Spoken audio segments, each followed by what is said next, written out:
Hello, my name is Dan Swabi, and here I am with contemporary issues and problem statement, process mapping, the digital divide. All right, so let's get started.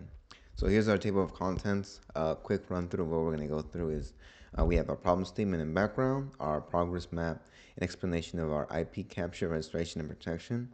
Then we have a communication plan for our support staff and senior management, and then we're going to see IT department's involvement. So let's get started.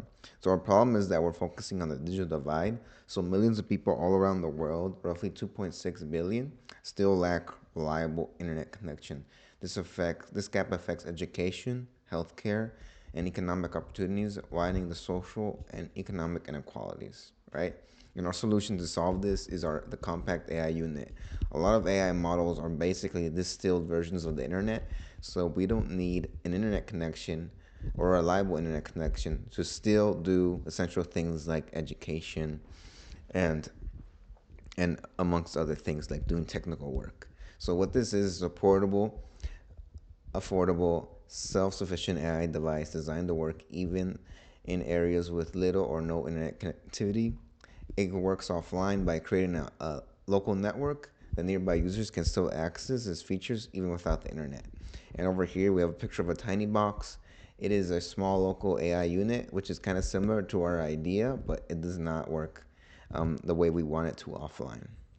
So here's another picture of the tiny box, but from the side. So the way our solution is going to work is that when the internet is available, the unit connects to the cloud services for updates, data synchronization, and access to additional resources.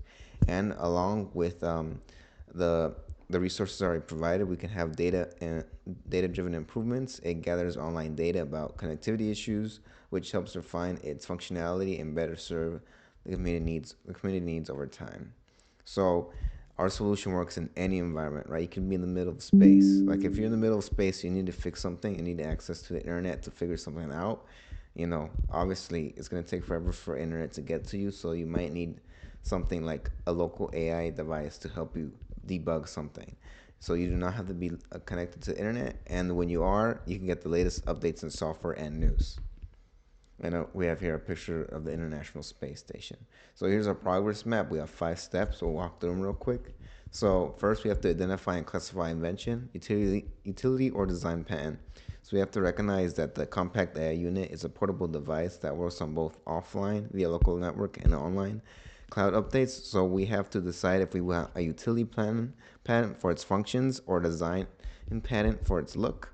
And then on the second part, we have access patentability, useful, novel, non-obvious, and clear. So in order to get this part done, we have to check that the invention is useful, new, and not obvious, and then write a clear description so others can understand how to make it and use it.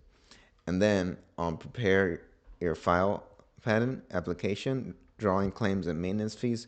So what we have to do is gather technical drawings, diagrams, and detailed descriptions of both its online and online features, and then we're gonna have to file with the USPTO, and then utility patents over the last 20 years, and design patents over the last 15 years with maintenance fees. And then our next step, we have to monitor and enforce our patent. So we have to use our patent rights to stop other people from making, using, or selling our invention without our permission. And then on the last step, we have to consider international protection. So, like, if you found the U.S., you only be protected in the U.S. So, what we might consider is filing internationally,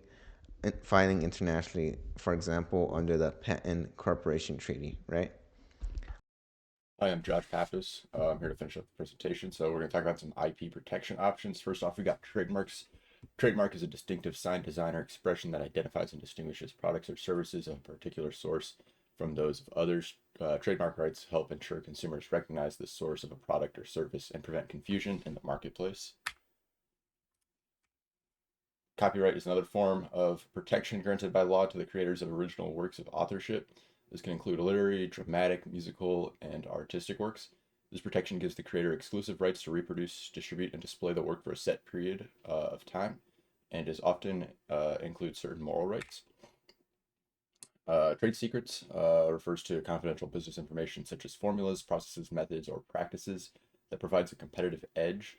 Unlike patents, trade secrets are protected without registration as long as the information remains secret and reasonable measures are taken to preserve its confidentiality. So some communication strategies and plans for supporting staff and senior management, sharing the process map with support personnel, so distributing it via internal platforms, Confluence or SharePoint for accessibility, conducting training sessions led by security staff using PowerPoint or Google Slides to explain the IP protection process, provide a quick reference guide summarizing key steps for ongoing compliance, and then also briefing the senior management, so highlight the importance of protecting sensitive project information, detailing costs, legal considerations, and potential infringement risks for patents, trademarks, copyrights, and trade secrets, and present funding requirements and ROI projections supported by a cost benefit analysis. So, for the Department of the IT and their involvement, cybersecurity measures for protecting trade secrets, implement comprehensive cybersecurity measures, protect sensitive data and trade secrets from cyber threats. Some key security practices are data encryption, so securing confidential information, and also role-based access control, so limiting data access based on user roles, as well as network segmentation, so reducing the risk of unauthorized access. Continuous risk management, so conducting regular vulnerable assessments, utilizing threat intelligence systems to detect and address weakness, and then employee training, so increasing cybersecurity awareness and implementing incident response training to mitigate risks. Regulatory compliance, so maintain compliance with security frameworks, conduct routine audits and security policy updates. Integrated approach to protection, use technology and proactive strategies, ensure robust security for sensitive data, and also enable deeper insights for best practices and innovations. And then these are the references. Thank you.